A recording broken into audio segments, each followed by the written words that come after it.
Hello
everybody, this is JP3 here, and we are back with Part 10 in our Halo 5 Legendary playthrough. We're on the mission Genesis, and if you remember this mission, you know, or perhaps recall, that it starts out in perhaps the most fantastic fashion that a mission will start out in Halo history, maybe ever, before or going forward. You actually start out going down vertically the front facade of a Guardian, and as a result, the developers put in a couple different things that are unique. Obviously, the physics are going to be unique. You've got this longer kind of loping jump. You're constantly being pushed forward as gravity pulls you towards Genesis. You face off against some Prometheans, oddly enough, along the way, but you have this significant damage boost, and your BR, maybe your pistol too, kind of refills itself of ammunition just every once in a while. I'm not sure if it's at certain points or whatever, but you'll notice that we're at 108 now, which obviously, you know, well, you'll see it in a little bit. We'll reload and it'll go back to 108, but there we go. I don't really like to shoot the BR that much if I can help it through here. I just let the level push me towards these ground pounds and then Spartan charge, just for the fun of it, really. That guy just falls off, which is awesome. Totally deserved. Notice how we're at 106 there, because it did one of those weird reloads. It's literally impossible for that to occur, since it only has 108. And you shoot 3 bullets at a time. So I'm doing some big jumps here. Just let the level carry me towards that ground pound, and then shoot the guy once. It's probably even easier to shoot them, but you get damage boosts all around. Even your melee attacks, everything is boosted along here. They really, truly, the developers wanted this to be a set piece. Unfortunately, however, it ends right then and there. So even though it is a great start, a level start, it's short-lived. Don't know if they could have done any more with that to make it better or, you know, more longer lasting, but nonetheless, we come off of the Guardian and onto the ground here at Genesis. So what comes next is a Scorpion run. It's magnificently better than the first Scorpion run, but still one of the worst in Halo history because of the mechanics of the Scorpion. Just the way it moves, the way it plays, it's a lot like Reach's Scorpion. I talked a little bit about this in the mission Glassed. The treads do not move independent of where you're aiming the turret, and that provides a significant problem. In addition, it feels to me like the turrets, the mortars are a little bit weaker than they were in Halo 4. I really wish they'd have brought that tank back. That was a really good tank in terms of how it moved. This one feels sometimes like you're on ice. It's just very odd to me that they would go to a worse tank. And of course, the art design of the tank. Now, at least we're not in a corporate Scorpion, but we are in one that still looks like it come from a modern military shooter and not the actual Scorpion that we all knew and loved. So the reason why this is a lesser Scorpion run as opposed to a terrible one, it's just a lesser one in the annals of Halo history, it's not only just the tank's movement, although I think this is very related. It reminds me a lot of the run in the package, in the sense that you kind of, on every difficulty level except for maybe easy, you kind of have to shoot stuff in the right order. You have to know where the threats are coming from. There are a lot of weapons that can hammer this tank, and we're going to try to take it all the way to the Warden battle and use it during the second Warden battle. So first thing you want to do is shoot that group. Usually you can kill that guy if you know where to aim. I didn't aim properly. You need to worry a lot about the incinerator cannon and the knights that carry them. You need to worry about these turrets, obviously. The wraiths are a big concern, because I don't think it takes 2 hits for them to kill you, and if other things have weakened you, which it will, then you can obviously take just 1 hit under certain conditions. Sustained fire from the ghost can be a problem, especially when the enemies take up in the special, I don't know what the name, Oni-looking ghosts or whatever they're called, the ones that are silver. They will shred you pretty fast, just like they will in the next mission, not the next one, in Guardians when you're in the Mantis. So the first big threat that you want to be really, really wary of after we take out this Phaeton. The Phaeton can also be a concern, but here notice how we have this nice little cover that we can use if we miss too many shots. It's easy to miss shots. That Phaeton can be very difficult to hit given the fact that the mortars are no longer hit scan. It has that little boost and it can shift and move. But the first thing you really want to be aware of is this knight that spawns to the left here. That ghost as well, but this knight here has an incinerator cannon, and it will damage your Wraith pretty significantly if it hits you. So I like to stay back and shoot him from right there. Notice you never find yourself spinning around in the tank like that, but that's the problem with its movement. Unless you're highly familiar with it, you're probably going to use this tank the same way you've been using other tanks, and it's going to do some funky movements on you. The knights up there, I don't know how many of them have incinerator cannons, but you definitely want to stay back from them and make sure you take them out, because they can be very deadly with those weapons. Everyone else, including scattershot guys, are not a big problem at all, of course. There can be a grunt over there with a fuel rod, but oftentimes he's dead by the time you get close enough to him. So just be very wary of that. The fuel rod is obviously an anti-vehicle weapon and does its job pretty well. I'm giving you general principles, but the best way to get past this on Legendary and keep the tank all the way to the Warden battle might be to just watch what I do and try to incorporate some of the stuff into your gameplay that I'm doing that maybe you're not. If you're watching this for the purposes of tutorial, at least. One thing that I really, really hate sometimes is when our teammates take these vehicles, they just cannot seem to be deadly enough with them. And so, and sometimes they get in the way. So oftentimes I will destroy vehicles just to prevent the teammates from getting in them. Here you're going to deal with a Banshee, which is very hard to shoot out of the sky, but I got fortunate there. And then another Ghost. I believe it's just a regular Ghost. And so once we take out those guys, we can move forward with relative comfort here. But notice how we have a Knight, or there's a turret spawning there. We have a Wraith that will shoot at us before it even sees us. So again, further proof as if you needed any that this game is reading your inputs. Over to the right, you have a group of enemies that include some fuel rod guys, some jackals that can overcharge you.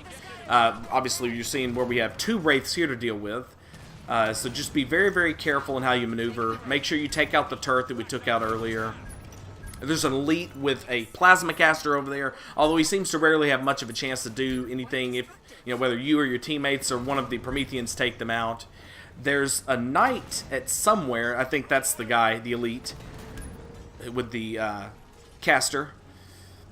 But there's a Promethean that shows up at some point here, a Promethean Knight, maybe even a turret guy or something. I think it's just a Knight here.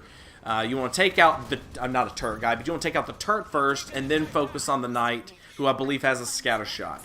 Here you're observing my obsession with taking out Phantoms. If you watched my playthrough of the Ark, I think it was about 45 minutes, despite the fact that I got through it in less than an hour without dying, I did focus a lot on the phantoms in that mission, and I believe expressed my abiding obsession with destroying them there. Well, that's the one we get, the one that we have the best shot at without putting ourselves in danger, I believe, in the entirety of this game, at least that I'm aware of.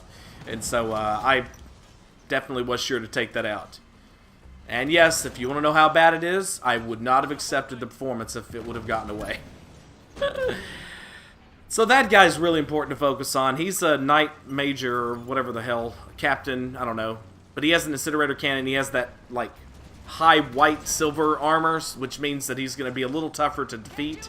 We've got a Phaeton here. We've got a Wraith that can magic mortar you, meaning it doesn't have to see you to shoot it at you once you get up to a certain point here. There are a lot of knights down here with incinerator cannons, so be very, very, very wary. I almost feel like here I might be proceeding too fast, but there's really nothing you can do except for just stay and wait and hope to God that one of them doesn't sneak a shot in on you, which I believe one of them does in a little bit. And because their stupid-ass weapons track, you can't really dodge it very easily either. One tip to note, I'm not sure how much I illustrate this here, but they will shoot at you. Think about where you're at in the tank. And so if you can hide yourself but keep the mortar available or visible to fire at other enemies, then you have a chance to take advantage of one of the mechanics in this game that you can use to your favor. I just don't know if I used that here at all. I don't even know if I could have used it and just didn't, but anyway, we did see the knight sneak the shot in. There can, with the incinerator cannon, there can be a Wraith here. Sometimes it's already destroyed. One of the Wraiths that was to our left now, that's where it was positioned, it was destroyed by the Phaeton or the Knights or something, so we didn't have to destroy it ourselves. But that was the one that's the scary one. This guy, you just need to know he's there and be ready for him to try to attack you. So this bridge that Exuberant Witness will activate at some point is one we will go over just enough to activate or spawn the Warden battle here. And then we're going to head backwards from that spawn, because there's two turrets that spawn in as well, and we're just going to shoot the knight from, or the knight, shoot the Warden from range, as well as shooting these turrets from range. The Void Ball can do significant damage to your tank, I believe, and his sniper shot actually EMPs it, which is a strange thing, and something that maybe you might not have known. I don't know if it does a lot of damage to the tank, but it will EMP it. And now we've probably got him locked into a situation where we're just going to continue to shoot him each time he does that animation. And yeah, that's pretty much what we had there. So your guys get out here, and Exuberant Witness makes the comment that you cannot proceed forward with the tank, but that is totally not true. This is very easy to do. This is something that I actually figured out on my own, and found out later on that a lot of other people had figured it out too. It just did not seem to me like you couldn't get the tank through here, and so with careful attempts, I finally realized if you just go up on the left ridge there, the wheel well will go up, or the tread well, or whatever, will go up over it and on it, and then you can get through here. You can ride right over that barrier there, just ride straight over it, don't try to dodge it, and then you can go around that one, and then come right out here. And oftentimes you can defeat both Wardens and a number of the Knights from this position. Here, it doesn't work out quite as cleanly or smoothly as I've had it work out in the past, but actually I'm glad that it worked out the way it did. So here's our first Warden. This is our first multiple Warden battle. So we're going to have two Wardens both in the same spots, just on opposite sides. Notice how this guy keeps dodging the stupid mortars. I'm not sure how that plays into what happens after we kill him. So I'm just going to keep shooting him, hopefully getting him locked into that position where he's in the I'm critically injured animation. Then you shoot him there, and then he just, keeps staying in that animation until you kill him. But the Warden on the other side is not in the position that is optimal for this strat. He usually stays there, or at least sometimes stays there. He is retreated backwards. And I'm not sure if that has anything to do with how long it took me to kill the original Warden. I'm not sure. the original, the first one that I shot and killed at least. So here I'm just focusing on that knight. Notice over my review, my voice wasn't continually going here. You hear that Exuberant Witness or one of your teammates talked about turrets and snipers in the back. There's a guy with there's a captain with a turret. So I'm going to focus on them instead until the warden comes out, if he ever comes out at all. So the snipers are the first ones I take down. There's a turret back there that I try to get a shot on. It was not easy to do. I'm not used to taking out the turret from here, but I'm just kind of stalling, hoping that at some point the warden moves, but it never happens. And also the knights and the crawlers all fall back as well, perhaps very intelligently to stop you from killing them with the tank. So once we defeat that guy, and I think we got the turret wielding captain earlier, now we're going to have to just push forward and do this on foot. So you want to get the answer.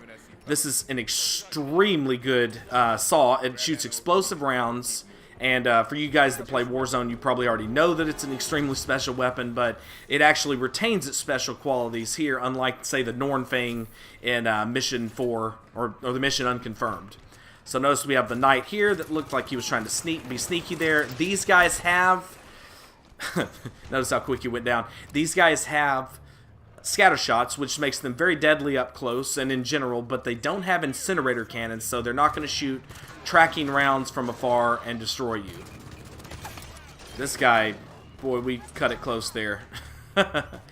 Now, the reason why I'm being more careful than I actually would be is because I don't know where that other warden is. I don't know where he's hiding, and of course, as you know, he has the sniper shot of sorts, and then he has the void tracking ball, and they both are immediate insta downs. They will down you immediately. There's the warden.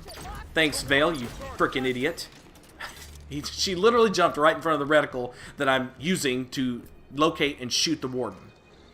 So I'm going to come up here, find a crawler. I like to use the this combo here, this answer slash light rifle combo. The light rifle being mainly for the crawlers and the answer for everything else that you'll generally face. And this thing will rip the warden apart, but you have to get him in the right position. You need to try to get behind him, which is what I'm going to do here. Try to dodge his melee attack. That's the only attack he has that's not an instant down. Hell, but maybe if you're closer to it, it is. But looks like we kind of got him a little messed up here.